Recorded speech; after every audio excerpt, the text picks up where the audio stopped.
It was just another Friday night, and there I was, sprawled on my couch, buried under a pile of investment portfolios that needed reviewing by Monday. My phone buzzed insistently on the coffee table, breaking my concentration for the umpteenth time that evening. The screen lit up with a message from Jess, my best friend since college and a perpetual source of chaos in my otherwise orderly life. "Ella, you better not be working tonight. We've got plans, remember?" Jess's text read, a hint of a threat underlying her playful tone. I sighed, rubbing the bridge of my nose, before typing a reluctant reply. "I remember, Jess. Just let me finish this last section. Where are you dragging me to again?" "Quit your grumbling. It's that new Quest game downtown. It's gonna be epic. Plus, you need a break. Work can wait." She responded almost immediately, her impatience palpable even through text. I met Jess and the rest of the gang at the lobby of Mystery Manor, a place that looked more like a haunted house than a fun night out. The game host briefed us on the rules and the backstory of our adventure. We were to solve a series of puzzles to escape the manor, and our group was not the only one participating that night. As we were divided into teams, I found myself paired with a guy named Tom. He was from another company, a fact I only gleaned because his work badge was still clipped to his jeans. Tom seemed just as out of place as I felt, his hands tucked awkwardly into his pockets as he offered me a shy smile. "So, not really your scene either?" I ventured, trying to break the ice as we approached our first clue. Tom chuckled, his smile reaching his eyes. "You could say that. I got roped into this by my sister. She thinks I need to get out more." "Sounds like we're in the same boat. My friend thinks this will cure my workaholism," I replied, rolling my eyes. We spent the next hour navigating through cobwebbed corridors and solving riddles that designed to confuse rather than enlighten. Tom proved to be surprisingly insightful, his quiet demeanor belying a sharp wit that caught me off guard more than once. "You're pretty good at this," I noted as he unlocked a particularly tricky cipher that had stumped me. He shrugged, a small grin tugging at his lips. "I like puzzles. Keeps the mind sharp. How about you? What's your excuse for being so quick with these clues?" "Just a lot of practice with problem solving at work, I guess.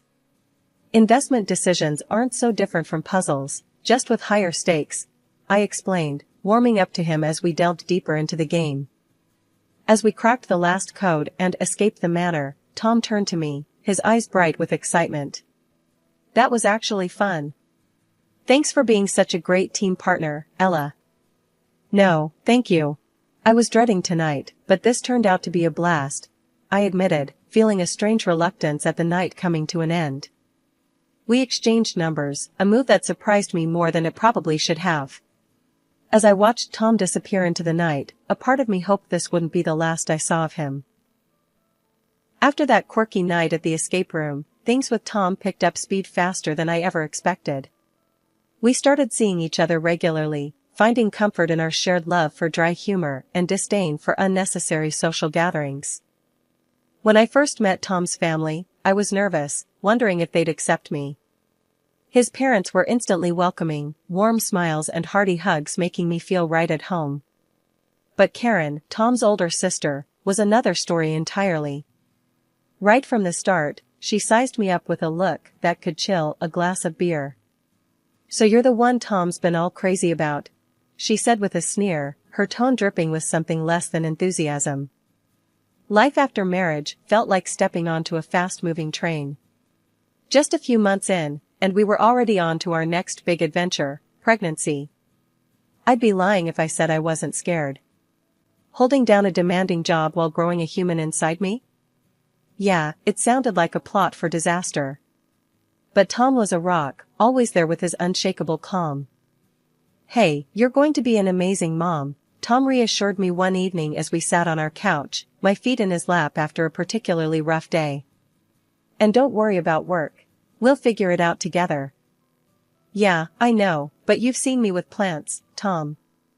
They barely survive a week," I quipped, trying to mask my anxiety with humor. The pregnancy wasn't kind to me. Every morning was a battle against nausea.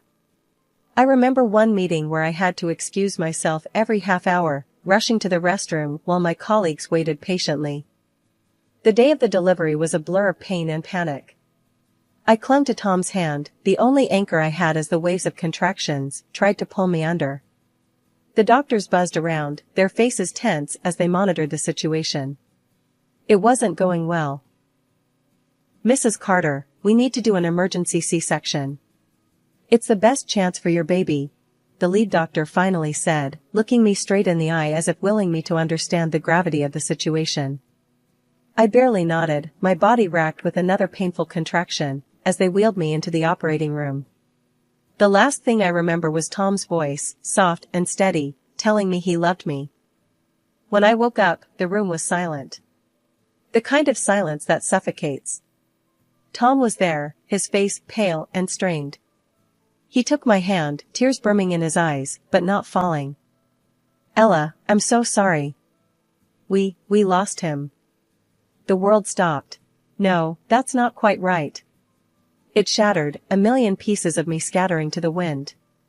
Our baby boy, the little life we had dreamed of and prepared for, gone before he even had a chance to cry, to see the world, to know how much he was loved. The doctors were kind but firm. "You won't be able to conceive again," they told us after a battery of tests.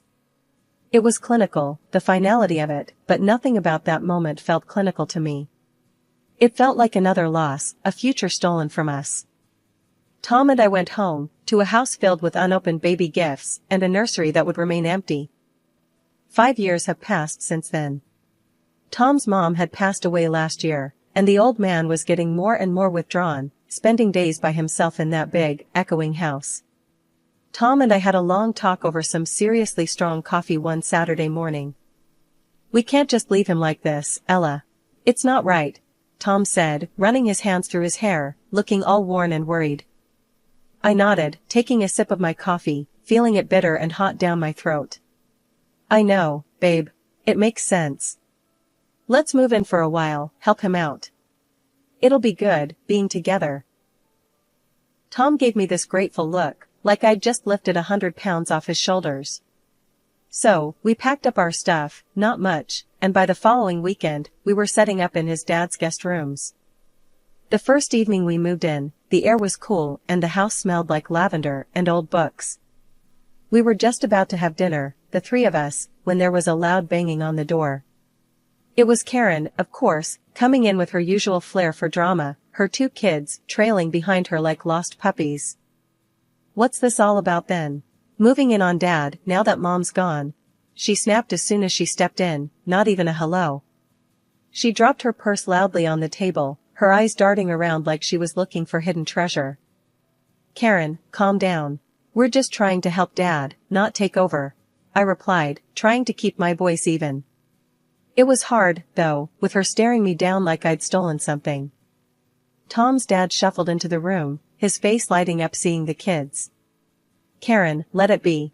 They're here to help, and I'm glad for it. Sit down, have some dinner." She huffed, plopping down at the table, still eyeing me suspiciously. "Just seems mighty convenient, that's all. Mom's barely cold and here you are." Dinner was tense after that. I tried making small talk, asking the kids about school, but Karen kept drumming her fingers on the table, her eyes sharp and calculating. After we ate, she pulled Tom aside, whispering fiercely enough that I caught snatches of it. "Not right, taking advantage, always the saint, aren't you?" Tom's reply was too low for me to hear, but from the set of his jaw, I knew he was holding back a storm. When they finished, Karen grabbed her kids and stormed out, not even a goodbye to her dad. Later, cleaning up the dishes, Tom's dad put his hand on my shoulder. "Don't mind her, Ella. She's always been fiery. You're doing a good thing here." I smiled, wiping down the counter. "Thanks, Dad. It means a lot, hearing that from you." Despite the tension with Karen, life at Tom's dad's house settled into a routine. I kept up with my job, the days long but fulfilling. Evenings and weekends were our time to breathe a bit, with Tom, his dad, and me trying to make the best out of our days together. His dad, recovering from his grief and loneliness, seemed genuinely thankful for our company. He started treating me like a daughter than a daughter-in-law, always making sure I felt welcomed and valued. Thank you, Ella, for everything. This house felt too big and too empty without your laughter. He'd tell me as we'd sit down to dinner, a simple meal brightened by the warmth of family. But while one relationship grew stronger, another spiraled further into cold hostility. Karen's attitude towards me shifted from mere disdain to outright hostility. Whenever we were alone, without Tom or his dad around, she'd unleash her bitterness. One afternoon, I was tidying up the living room when Karen dropped by. As usual, her entrance was quiet, almost stealthy, knowing that her father and Tom were out. Ella, still playing the dutiful wife and daughter-in-law, I see. She sneered as she walked in, her eyes scanning the room like she might find something amiss. I straightened up, facing her. Karen, I'm not playing at anything. I'm here because I care. Karen laughed, a harsh sound that echoed a bit too sharply against the walls. Care? Or are you just securing your future here, since you can't have your own family? The words stung, more than I wanted to admit. That's a low blow, Karen. Why do you have to make it personal? Because it is personal, Ella. You're here, playing house, while knowing you'll never continue the family line. My kids are the real heirs. You're just occupying space. I took a deep breath, clenching my fists to keep calm. Karen, I'm here because your father and Tom need me. We're family now, whether you like it or not. She scoffed, stepping closer. Family? You think just because you married my brother and moved in here, you're family? You'll never really be one of us. Before I could respond, she turned on her heel and left, her words hanging heavy in the air.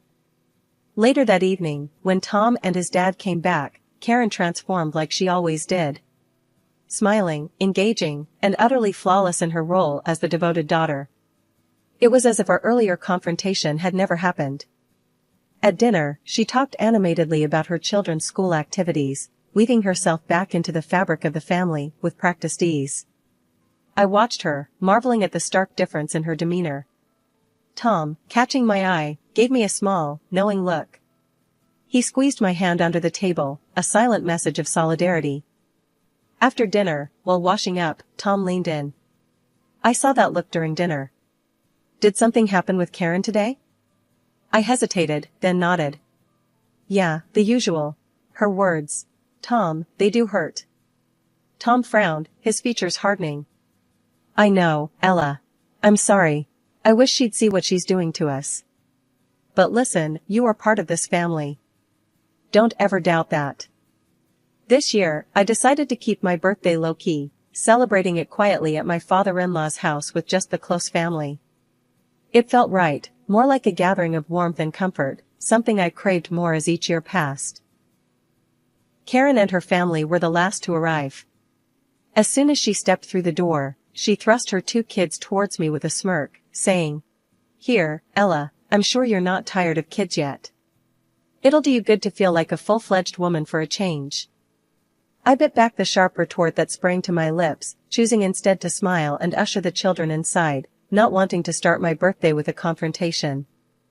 Dinner was a lively affair with chatter and laughter, at least on the surface.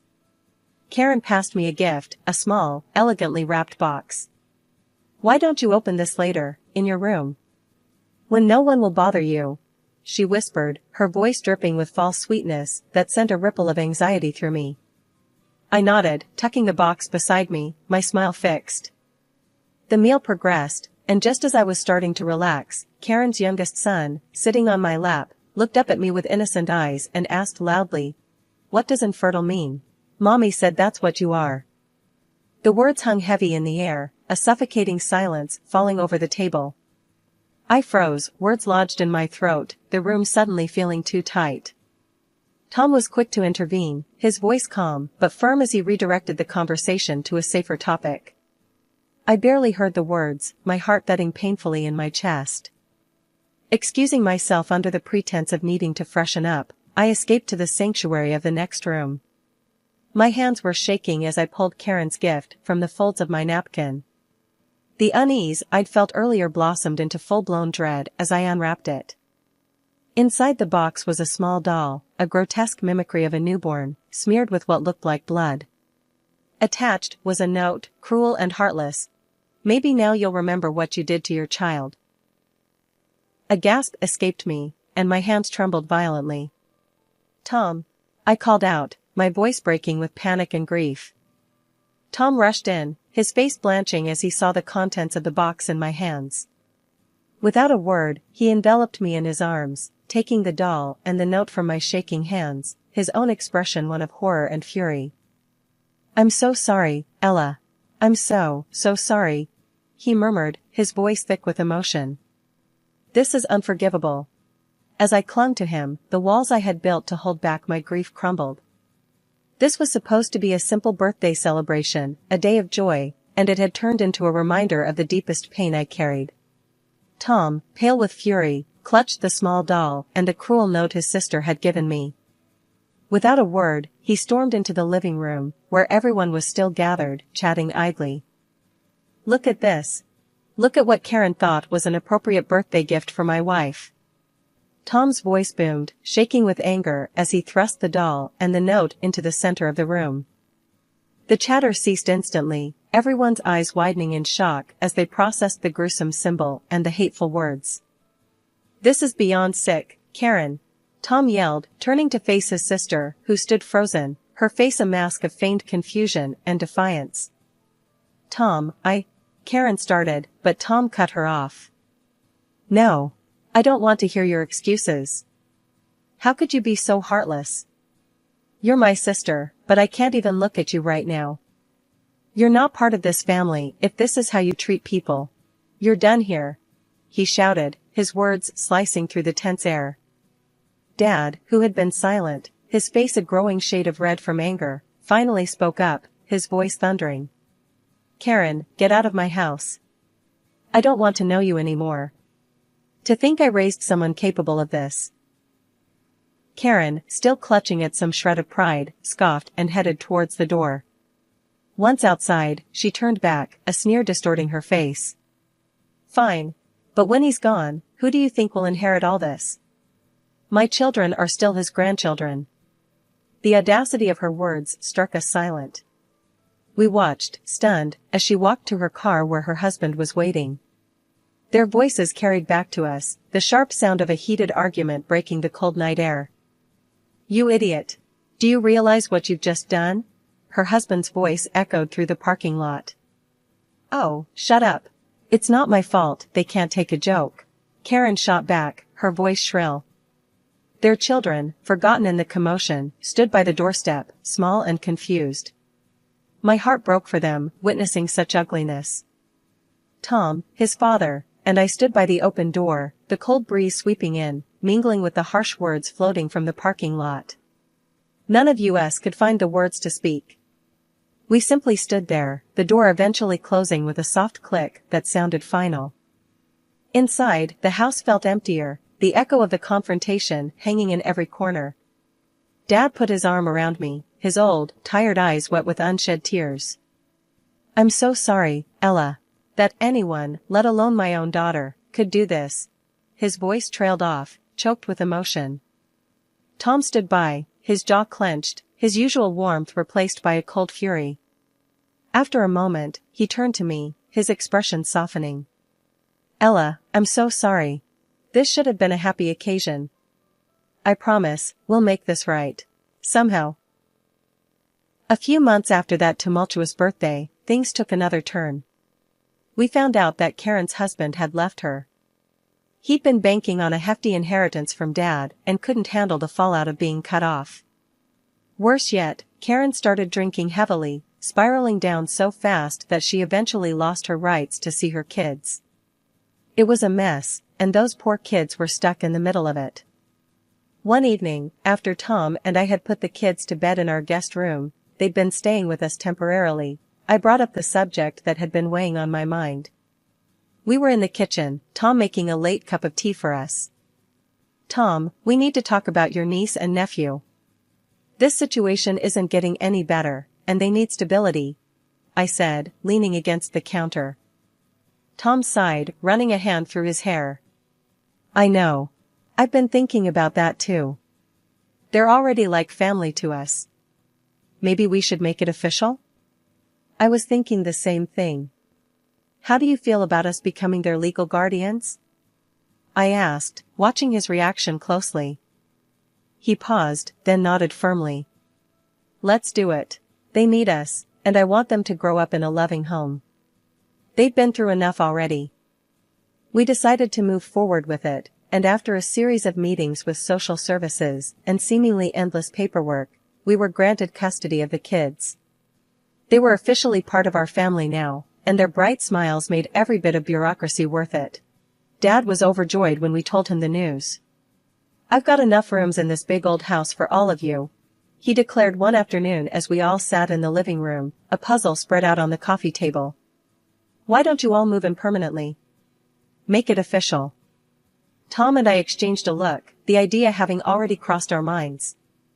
We were hoping you'd say that, Dad. We'd love to, Tom responded, his voice steady, but I could hear the emotion just under the surface. Good. It's settled then. This house should be filled with family, with laughter and love, Dad said, his voice stronger than I'd heard it in months. Let's turn this place into a home again. That night, after tucking the kids into their new permanent rooms, Tom and I stood in the doorway of what used to be a guest room, now brightly decorated with posters and toys. Feels good, doesn't it? Tom said, wrapping an arm around my waist. It feels right, I replied, leaning my head against his shoulder. This house, these kids, your dad, this is family. Life in the big, old house was bustling now, filled with the sounds of children playing and the constant hum of family life. It was a Sunday morning, and the smell of bacon filled the air as I helped the kids set the table for a big family breakfast. Can I carry the syrup, Mom? Sammy, the younger one, asked, his eyes wide with the responsibility of the task. Sure, but be careful. It's sticky, and we don't want to end up eating pancakes with syrup flour, I teased him, handing him the bottle. He nodded solemnly and walked as if he was balancing a pot of gold, his concentration comical. Jenny, his older sister, rolled her eyes at her brother's careful steps. If you go any slower, we'll have to eat lunch instead of breakfast. Tom chuckled as he flipped another pancake. Let him be, Jenny. He's doing a great job. As we settled around the table, Tom's dad, who we'd all started affectionately calling Grandpa, took his usual seat at the head of the table, looking around with a content smile. I can't remember the last time this table was this full. It's because of Ella, Tom said, reaching over to squeeze my hand. She's the one who's made this house a home again. I felt my cheeks warm with the compliment. It's all of us, not just me. We're a team, right? I said, looking around the table at the faces I'd come to love more than I could have imagined. That's right, Grandpa said, nodding. But you, my dear, you brought us back together when things were pretty tough. You've got a way of doing that. Later that day, while the kids were playing in the yard, Grandpa called us into the living room. He had a serious look about him, one we'd come to recognize as his announcement face. I've been thinking, he started, about this house and everything in it. I've decided to put it in trust for the kids. For their future. Tom and I exchanged surprised glances. Dad, are you sure? That's a big decision, Tom said. I've never been sure about anything. This house should stay in the family, and who better to keep it alive than those kids? Grandpa said, his voice firm. And Ella, he added, looking at me with a soft smile. I want you to manage it until they're old enough. You've made it a home once, and I trust you'll keep it that way. I was touched, overwhelmed by his trust and generosity. Thank you, I'd be honored, I managed to say, feeling a mix of pride and responsibility settle over me. As the day wound down, and I watched the kids chase each other around the garden, the laughter filling the air, I felt a deep sense of peace. Tom came up behind me, wrapping his arms around my waist. Looks like we did all right, huh? We did more than all right, I replied, leaning back into his embrace. We made a family.